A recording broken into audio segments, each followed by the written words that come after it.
Class 12 Hindi 100 plus 50 marks का आज हम पहला चैप्टर जो है बातचीत, उसका कुछ ऑब्जेक्टिव देखेंगे। तो ऑब्जेक्टिव जो है हम ऑप्शन वाइज में नहीं देखेंगे बल्कि थ्योरी वाइज में देखेंगे। अगर कोई भी चीज होता है, अगर हमको थ्योरी पता हो तो ऑब्जेक्टिव बनाना जो मुश्किल नहीं होता है, इसलिए थ्योरी पता होनी चाहिए। तो बातचीत के बारे में आज जानते हैं कि आखिर उससे कौन से जो ऑब्जेक्टिव पूछे जा सकते हैं। सबसे पहला कि बातचीत है क्या, कहानी है, नाटक है, कविता है, निबंध है, तो है क्या। तो बातचीत जो है वो निबंध है, बातचीत निबंध है। तो ये भी ऑब्जेक्टिव पूछे जाते हैं कि बातचीत है क्या, तो बातचीत निबंध है। और उसके निबंधकार हैं वो है बालकृष्ण भट्ट। बालकृष्ण भट्ट जिनका जन्म जो है 3 जून 1844 ईस्वी को होता और मृत्यु जो है 20 जुलाई 1914 ईस्वी को हुआ था। और इनका जन्म स्थान था और निवास स्थान था इलाहाबाद उत्तर प्रदेश, जो कि अभी प्रयागराज भी कहलाता है। और इनका जो प्रश्न जो इन्होंने जो निबंध लिखा था, कुल मिलाकर जो बालकृष्ण भट्ट ने जो है 1000 निबंध लिखा था। ये भी ऑब्जेक्टिव पूछे जाते हैं कि बालकृष्ण भट्ट ने कितने जो है निबंध लिखे थे, कुल कितने निबंध इनके द्वारा रचित है। तो 1000 निबंध इन्होंने लिखे थे।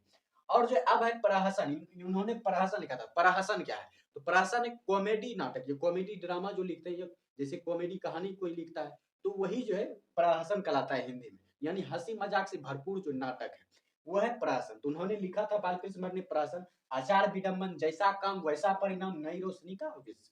और यहाँ पर जो आपको लिस्ट देख रही है उपन्यास, इनके द्वारा रचित उपन्यास। रहस्य कथा, नूतन ब्रह्मचारी, 100 अजान, एक सुजन, गुप्त बैरी, रसातल यात्रा, उचित दक्षिणा, हमारी घड़ी, सद्भाव का अभाव। इसमें आपको जो हमारी घड़ी, सद्भाव का अभाव, 100 अजान, एक सुजन, ये 3 नाम तो इंपॉर्टेंट है जो आपको याद रखने हैं, जिसका ज्यादा चांस होता है ऑब्जेक्टिव में पूछने का। कभी कभी जो तीनों दिया रहेगा और लास्ट में ऑप्शन देगा उपयुक्त तीनों, कभी कभी एक ही दिया रहेगा और पूछेगा ये किसके द्वारा रचित है।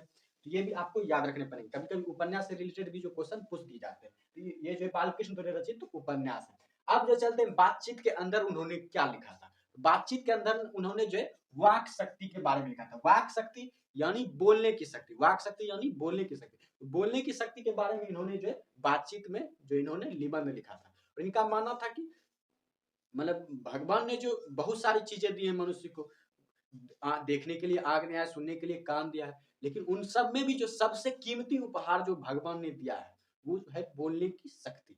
सबसे जो कीमती उपहार जो ईश्वर ने दिया है इंसान को वो है बोलने की शक्ति।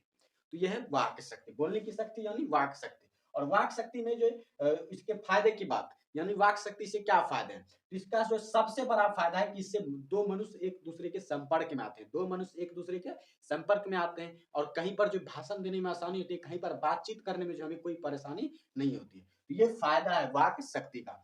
उसके बाद जो इसके दो इंपोर्टेंट क्वेश्चन है वो है बेन जॉन ने क्या कहा था और एडिसन का क्या मत था।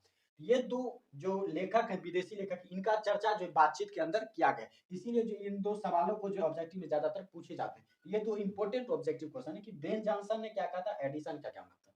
तो समझ लेते हैं कि बेन जॉनसन ने क्या कहा था। तो बेन जॉनसन ने कहा था कि बोलने से ही मनुष्य के रूप का साक्षात्कार होता है। ये जो कथन है उनका, और इसको बेहतर तरीके से समझ लेते हैं कि बोलने से मनुष्य का साक्षात्कार होता है, यानी बोलने से ही मनुष्य के जो है हमको व्यवहार के बारे में पता चलता है, उसके स्वभाव के बारे में पता चलता है, उनके व्यवहार के बारे में पता चलता है, मनुष्य कैसा है हम जो है उसके बोलने की शक्ति से पता कर सकते हैं।